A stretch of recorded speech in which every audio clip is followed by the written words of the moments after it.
Bertemu kembali dalam pelajaran bahasa Yunani Perjanjian Baru. Kita akan melanjutkan pelajaran kita tentang menerjemahkan satu ayat dari Injil Yohanes. Dan kita masih di Injil Yohanes pasal yang pertama.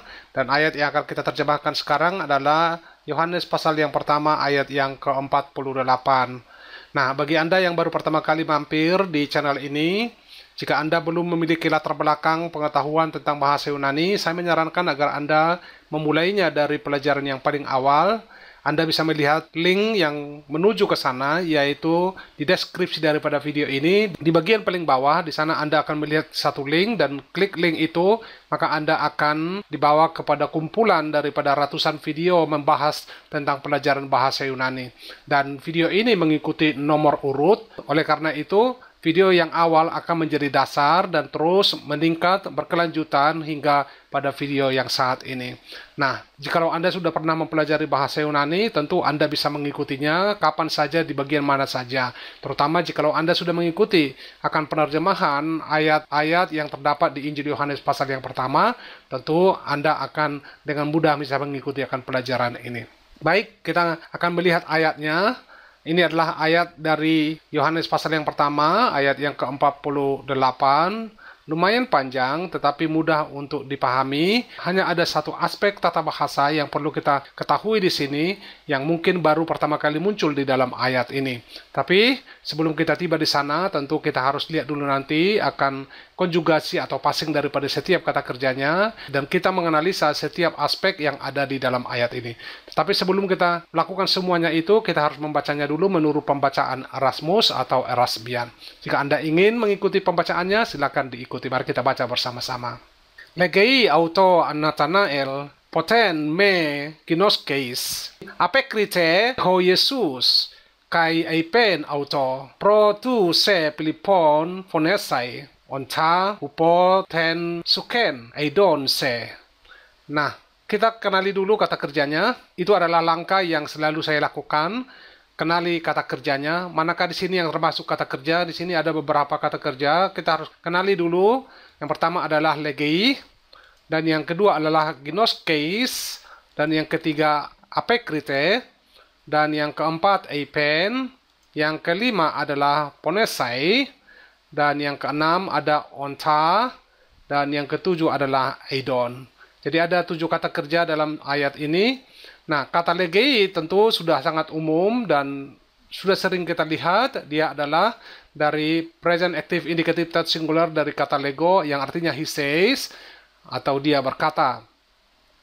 Kemudian ginoskes juga sangat mudah, walaupun belum pernah muncul di pasal ini, tetapi kata ini adalah merupakan salah satu kata yang sangat mudah untuk diingat, dan karena kita sudah sering memakainya ketika kita membahas tentang tata bahasa. Nah, dia adalah present active indicative, second singular, ginosko, you know, engkau mengetahui. Dia bentuknya adalah singular. Yang berikutnya adalah apekrite, yang ini, apekrite. Dia adalah second aorist middle, indikatif third singular dari apokrinomai, yang artinya he answered, dia menjawab. Kemudian eipen, yang ini. Eipen adalah second aorist active indicative third singular dari kata lego, he said, dia berkata. Selanjutnya ada di sini infinitive, phonesai. Dia adalah first aorist active infinitive dari phoneo, to call atau memanggil.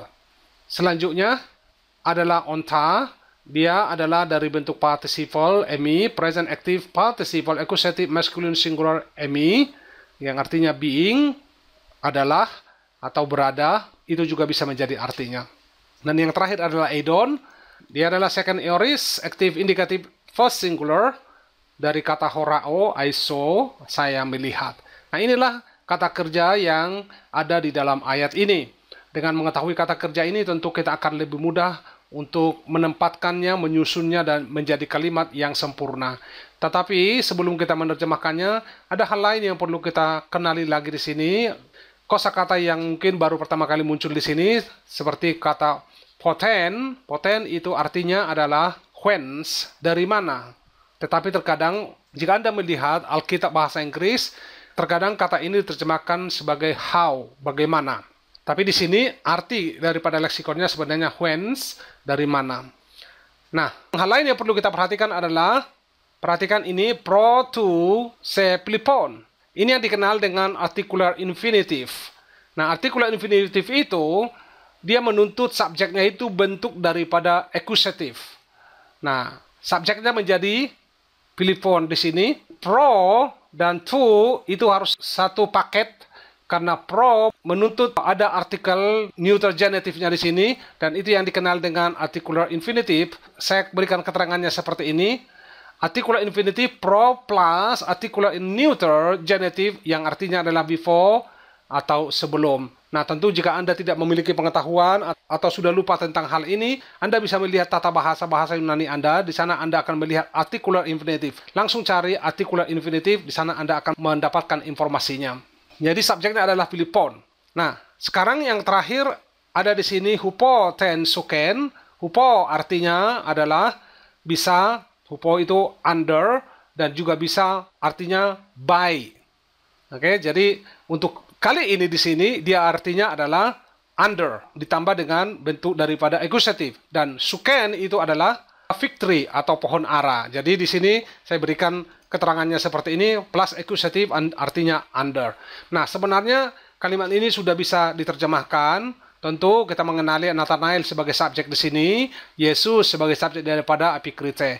Nah, sekarang kita sudah siap untuk menerjemahkan kalimat ini, dan kita akan lihat apa yang sudah saya tulis, dan dari situ nanti baru kita analisa, kita sesuaikan dengan kalimat yang ada dalam bahasa Yunaninya. Ini adalah terjemahannya.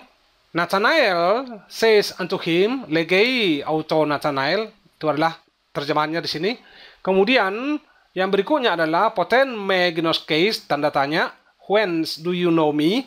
Kalimat berikutnya adalah ape kriteho Yesus kai epen auto, artinya Jesus answered and said unto him. Nah, kemudian disinilah yang saya katakan tadi ada articular infinitive. Di manakah infinitifnya adalah phonesai. Kalau articular infinitive itu subjeknya itu harus menjadi accusative. Accusative inilah yang menjadi subjeknya. Sementara pro to itu harus sejalan. Ingat di sini articular infinitive pro plus articular neuter genitive artinya before. Jadi saya terjemahkan seperti ini. Before Philip called you, I saw you. Datang dari sini. I then say, I saw you. Nah, tinggal yang frasa yang terakhir, onta hupo fen suken. Nah, onta itu adalah bentuk participle. Bisa diterjemahkan di sini adalah berkaitan dengan when atau while. While dia di sini dari Amy. When tentu berbicara tentang, ada di sini say, you. When you were under the fig tree. Atau while you were under the fig tree. Bisa ya? Nah, sekarang kita lihat bahasa Indonesianya. Nathanael berkata kepadanya, dari manakah engkau mengenal aku? Yesus menjawab dan berkata kepadanya, sebelum Filipus memanggil engkau, aku telah melihat engkau ketika sedang berada di bawah pohon ara. Atau bisa diterjemahkan kalimat yang terakhirnya ini adalah ketika engkau. Kita bisa memakai kata engkau, tapi kan saya di sini tidak mau mengulang kata engkau terlalu sering di sini, tapi saya langsung mengatakan ketika sedang berada di bawah pohon ara. Inilah terjemahan untuk ayat yang ke-48. Sedikit agak sulit karena adanya articular infinitive yang ada di sini. Ini adalah memang keunikannya, dan ini memang membutuhkan waktu untuk dipahami, tetapi tidak banyak kalimat-kalimat yang seperti ini. Hanya saja perlu dipahami, bukan hanya kata pro, masih ada kata yang lain nantinya yang mengikuti kata infinitive. Tapi cobalah perhatikan buku tata bahasa Anda yang berkaitan dengan articular infinitive, maka Anda akan bisa memahaminya. Mudah-mudahan terjemahan ini bermanfaat, dan jikalau Anda ingin melanjutkannya untuk mempelajari ayat yang ke-49, silakan lihat, dan di sana Anda akan mendapatkan penjelasan dan penjabarannya. Dan teruslah belajar, jangan pernah putus asa. Ini adalah nasihat yang selalu saya katakan, karena kita ingin mengerti maksud Tuhan di dalam bahasa asli daripada bahasa Alkitab Perjanjian Baru. Tentu Perjanjian Lama ditulis dalam bahasa Ibrani, bukan di dalam bahasa Yunani. Ini hanya untuk kitab-kitab di Perjanjian Baru. Teruslah belajar. Jika Anda memiliki kesulitan atau kurang memahami apa yang saya jelaskan di sini tentang ayat ini, silakan berikan pertanyaannya berikan komentarnya. Saya akan mencoba untuk menjelaskan semampu saya dan mudah-mudahan Anda tertolong. Dan jika Tuhan berkenan, kita akan melanjutkan pelajaran kita. Dan sampai ketemu kembali, Tuhan Yesus memberkati.